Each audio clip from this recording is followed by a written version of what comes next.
bagaimana berbisnis e-commerce. Kemudian mereka mendapat semacam modal begitu ya, mendapat modal minimal untuk kuota dan bisa akses ke bahan baku. Nah, ini menurut saya akan kembali menggerakkan atau mengurangi minimal teman-teman kita yang kehilangan pekerjaan itu. Itu yang kedua. Dari bicara bantuan sosial, kemudian tadi insentif ekonomi. Yang ketiga yang paling penting sesungguhnya itu adalah bagaimana mencegah semakin menyebar dan meluasnya wabah ini begitu. Beberapa negara menerapkan berbagai strategi yang berbeda. Misalnya. Kita sekarang lagi menerapkan tadi. Nah, PSBB ini sesungguhnya apa? Pada hakikatnya PSBB itu adalah mengurangi ruang gerak, menutup mobilitas yang terlalu besar begitu. Nah, tetapi harus diingat bahwa walaupun kita tidak bergerak, sesungguhnya tadi tipikal masyarakat kota, terutama di kota Bandung, dia akan selalu berbisnis online. Pada akhirnya tetap akan berhubungan dengan orang lain, minimal dengan GoFood misalnya, atau dengan kurir yang mengantarkan barang pesanan kita. Jadi tidak bisa ditutup yang namanya hubungan dengan mobilitas ini. Nah, pilihan PSBB ini sesungguhnya menurut saya itu paling merugikan untuk sektor ekonomi. Karena pada akhirnya ekonomi tidak bergerak begitu.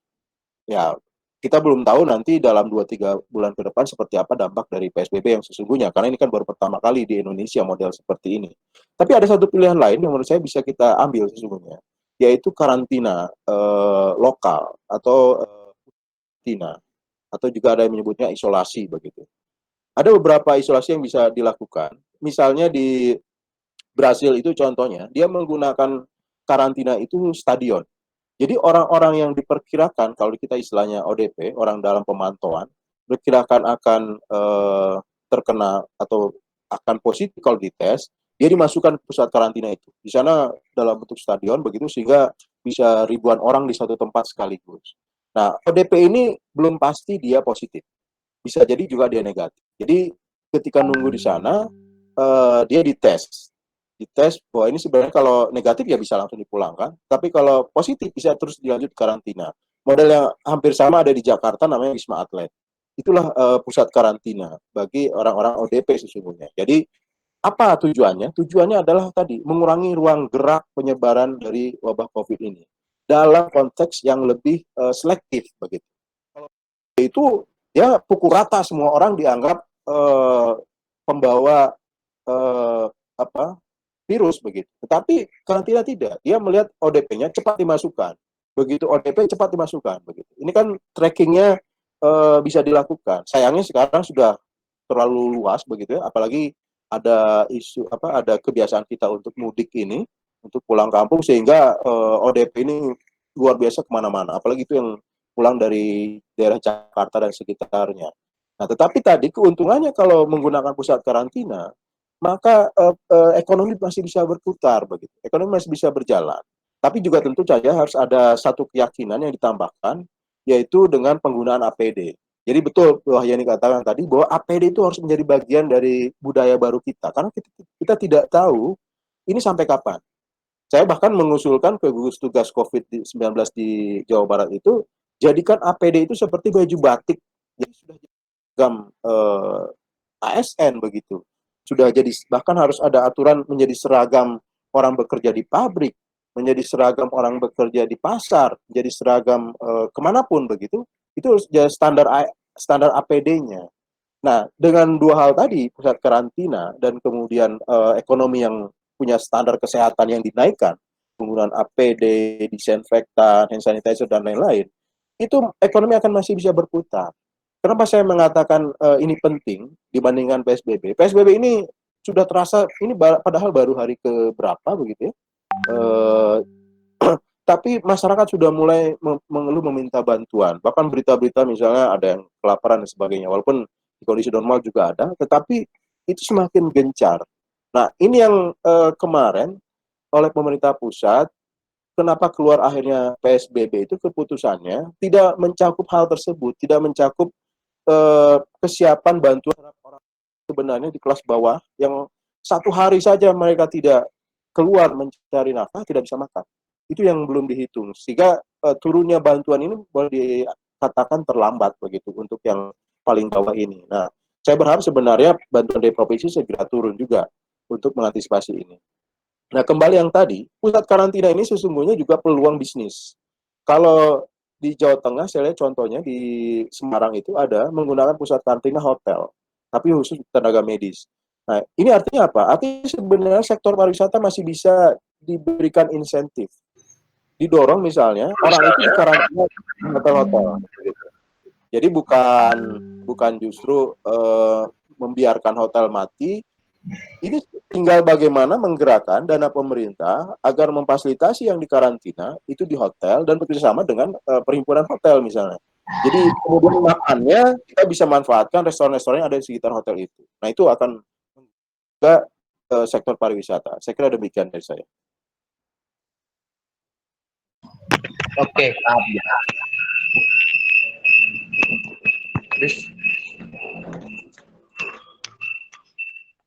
Siap. Terima kasih Kang Yunandar atas pemaparan materi ini. Dan kita juga sudah bergabung nih. Ada Erika. Dicek terlebih dahulu Kang Reza Zaki.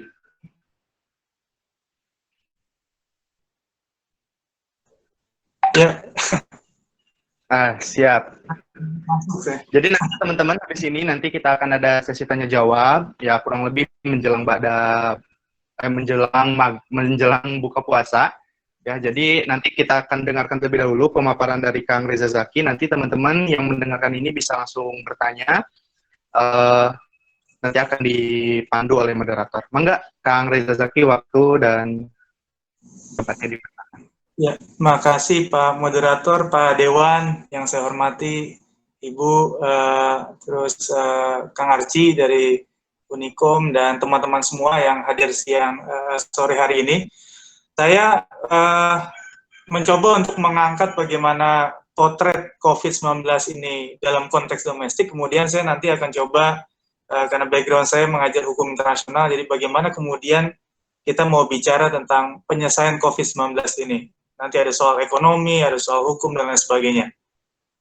Teman-teman sekalian, kalau kita lihat memang grafik dari COVID-19 ini, trennya, kalau ada yang bilang menurun itu masih hoax menurut saya, karena DKI Jakarta ini tercatat bahwa secara matematis masih terus meningkat.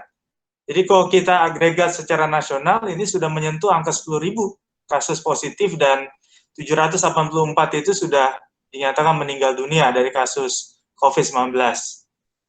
Kalau kita perhatikan misalnya ada paling tidak 4 daerah di Indonesia yang tingkat penyebaran COVID-19 ini paling tinggi, dianggap sebagai epicentrum. Yang pertama DKI Jakarta sudah 4.092 kasus, Jawa Barat 1.009 kasus, Jawa Timur 872 kasus, dan Jawa Tengah 711 kasus. Artinya provinsi-provinsi ini yang diprioritaskan menurut Permenkes nomor 9 tahun 2020 tentang PSBB yang diberikan otonomi untuk melakukan PSBB. Bahkan di Permenkes ini diberikan satu kelonggaran untuk setiap daerah apabila ingin melakukan perpanjangan waktu seperti yang dilakukan oleh DKI Jakarta. Ini sudah termin kedua DKI Jakarta menerapkan PSBB dan saya memandang bahwa durasi waktu ini memang benar tadi yang dikatakan, kita nggak ada yang bisa ngira. Saya ngajar di beberapa kampus itu, kalau di BINUS itu sejak bulan Februari atau Maret itu sudah menyatakan 1 semester kita belajar online. Di kampus yang lain saya ngajar, mereka lihat kondisi lah, PSBB-nya masih dilanjutkan atau enggak. Jadi surat edarannya itu dibuat berkali-kali. Jadi masih punya standar yang berbeda-beda dalam konteks misalnya dunia pendidikan. Di kondisi saat ini, ternyata selain ada ribuan mobil di tol Cikampek disuruh putar balik ke Jakarta, misalnya gitu ya, ternyata di maskapai penerbangan, itu Menteri Perhubungan Pak Luhut Panjaitan bikin juga peraturan menteri yang mencoba memberikan otoritas kepada maskapai komersil untuk membuat harga batas atas dan batas bawah. Artinya mereka mencoba untuk menjaga jangan sampai kemudian daerah-daerah